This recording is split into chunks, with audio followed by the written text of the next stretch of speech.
Chattanooga police are investigating the city's first homicide of 2018. It happened last night in the 1500 block of Ryan Street near Main Street. And today the Hamilton County District Attorney determined the death was justifiable homicide. Channel 3's Tim Pham looked into what this means and why it applies in this case. Tonight, police are not giving the specifics of what happened, but they do say that the person who fired the weapon had the right to do so. Flashing blue lights and crime tape surrounded this neighborhood Monday night. Police say when they arrived at the home, they found 26-year-old Taji Webb on the ground with a gunshot wound. He later died at a hospital and is now the first homicide victim in Chattanooga this year. But investigators say the death is justified. The justifiable part is where Tennessee law steps in and says in certain situations that the taking of someone's life is excused under the law. However, we still don't know what that situation was. Police say they interviewed witnesses and collected evidence showing that deadly force was necessary.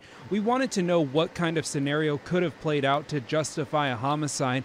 Brian Haas with Davis and Haas says these situations are typically self-defense. If that belief is real and your actions are reasonable, then you can use deadly force to protect yourself or protect a family member or protect a third party. Our Channel 3 investigation reveals that there were 34 homicides last year. Only 3 of them were classified as justified. In the last 5 years, there have been 13 such cases. So how were police and the district attorney able to determine this one was justified so quickly? Sometimes it might take 30 minutes to decide something. Sometimes it might take 3 years. It just depends. It depends on a case by case. Haas says in this case, if it was self-defense in the resident's home, there are even more protections for the person who used deadly force. The Hamilton County District Attorney's Office says at this time they don't expect any charges to be filed. In the studio, I'm Tim Pham, Channel 3 Eyewitness News.